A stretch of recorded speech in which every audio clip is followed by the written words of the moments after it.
This is Backroads of Illinois server to farmers and ranchers in central Illinois and the Midwest. This is Backroads of Illinois server to farmers and ranchers in central Illinois and the Midwest. We're glad you're here on today. I'm Cesar Delgado on today. I will be interviewing about the population and the agricultural economy with Tanner Emnke from CoBank at the NAF convention. This been Backroads of Illinois. I will be interviewing about the population and the agricultural economy with Tanner Emnke from CoBank at the NAF convention. Hey Tanner, how's things going? I've been pleased to see you in KC. You're welcome to join us for our conversation. Yeah, I'm happy to be here. Thanks for having me, Caesar. Tanner, let's start with our conversation about the grains markets, especially this year. Could you tell us about the outlook for next year by demand for soybean to other countries? Absolutely excellent and timely question, Caesar. High level, first of all, across the entire grains and oilseeds space, really the theme, Caesar, is oversupply.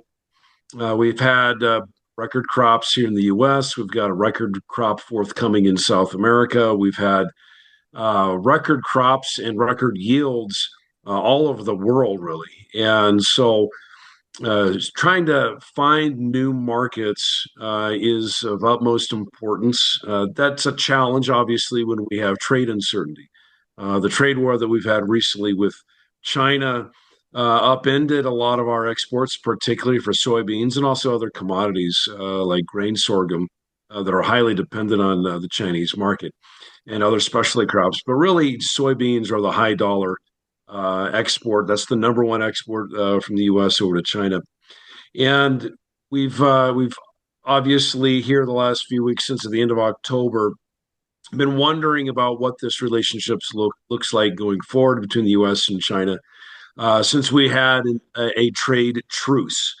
We call it a trade truce because we can't really call it an agreement. We haven't seen anything signed. There's no trade document the formalizing anything whatsoever that we can confirm. So as a result, we just kind of have to go off of what we're hearing and seeing from the marketplace. China is back in the market buying soybeans from the U.S. after having been absent for several months. They bought record amounts of soybeans from Brazil and other countries, namely Paraguay and Uruguay and Argentina. So that set them up in a position where they did not have to buy so much from the U.S.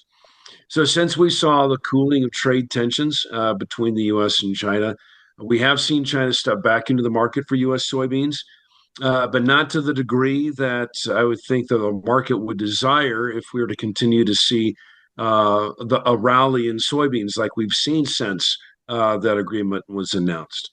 And so the question is, where do we go from here? Well, first of all, who's doing the buying in China? It's the state-owned firms, COFCO and Sinograin, for instance, that are in charge of the state operations. The private companies aren't doing that so much, and that's because there is still a 13% tariff on U.S. soybeans into China.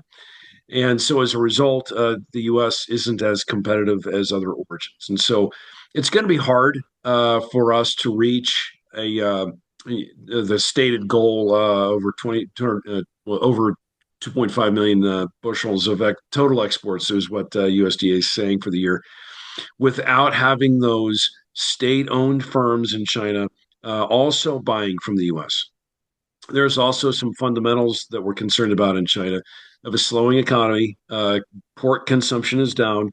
They have an oversupply of hogs, and they are shrinking their hog herd. And so that's going to be impacting their crush margins and the demand for soybean meal.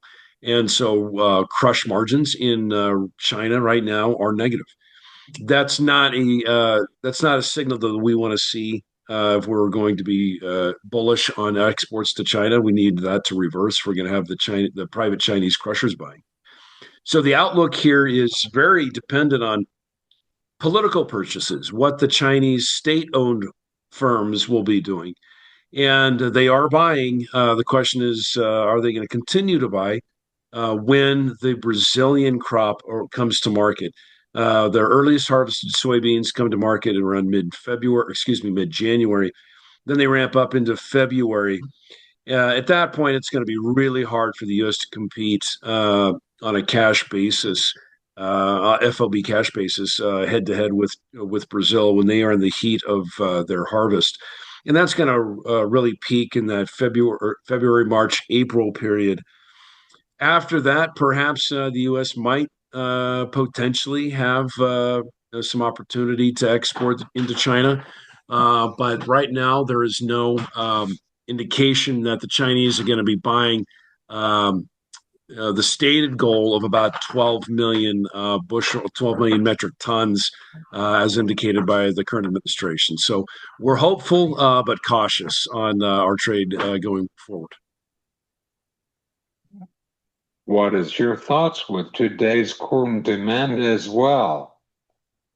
That's a huge positive. I'd say there's the silver lining on trade right there is with our corn exports. We've got phenomenal shipments to Mexico, Colombia, South Korea, Japan, just a phenomenal export pace. And that's what you would expect and hope when you have a record corn crop.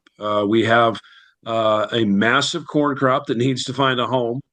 And we're not going to find a lot of home, I don't think, yet in China. However, there is a possibility, I think, that Chinese demand for U.S. corn could potentially materialize because they've had some weather issues up in northern China, and that has impacted their crop production and the quality of their corn. So there may be yet another leg of the corn export story yet to come from China, of all countries. We're cautious about making that statement because, again, we don't know how things may unfold politically, and we still have tariffs on U.S. exports. But long story short, Caesar, we've got a phenomenal story here for corn exports. We have to continue that if we really want to bring our corn ending stocks below 2 billion bushels. When you got to carry out of 2 billion bushels, it's hard to get bullish. So we need that export story to continue. Yeah, wait and see for the soybean demand, Tanner. Yeah, we're going to be waiting on both ends for both soybean demand to emerge and then also for the corn export story to continue also. How is the labor markets for today's agriculture job by people are concerned about the lack of people in the agricultural? Yeah, a great question. Immigration obviously is going to be center of that conversation. Agriculture is very dependent on immigrant labor or migrant labor because for a couple of reasons. Number one, we're a high wage country. We're a rich country, if you will, and so as a result, our wages are significantly higher. And there's a lot of people in this country that can make more money doing other things. They don't have to the work. They don't have to work on farms to make money. And so we're going to be dependent on the immigrant population to satisfy that labor demand. Obviously, there's some you have deportations, you have people self-deporting from the U.S., people that are undocumented workers, and of all the industries, agriculture is going to be affected by that the most. And so you're going to see a tightening of the labor supply in agriculture. That's going to create some challenges if you're an employer. And, the positive, I guess, for some workers perhaps is that may create some opportunities for domestic workers. But again, Caesar, it's hard to find people in this country who are willing and able to do the back breaking work of harvesting and planting our crops. It's not easily done, especially once you get into the specialty crop space. But I'd say going forward, this raises the issue of technology yet again. We're going to have to continue our progression of automation. We're going to continue across the agricultural supply, food and agricultural supply chain, to find ways to automate and to take out human labor, or to extend the reach of human labor to make existing workers more productive. So I think that's probably the long term view here. The short term view is that things are going to be tight, and that's going to cause some stress, especially for producers that depend on immigrant labor. There may be some crops that don't get harvested. There may be some crops that don't get planted.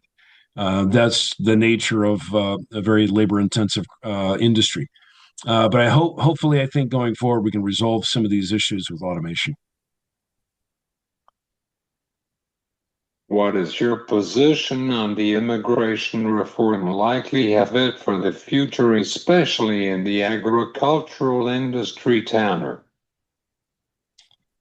That is a really good question. I'm cautiously optimistic that the government is going to realize that we need to feed and clothe our own people, and we're going to have labor to do that. And so I'm not really keen on the policy inside baseball, if you will, the inside baseball of that those policy dynamics. It is ongoing challenge, but I think hopefully, with consumers responding to food inflation, they're not happy about it. That might be a signal to the government that they need to address immigrant labor, and specifically in agriculture.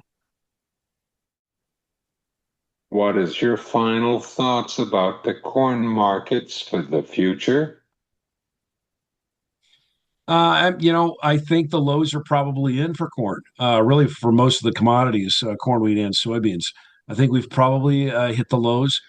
From here on out, we got to be cautiously optimistic that we're going to continue to find new markets through low prices.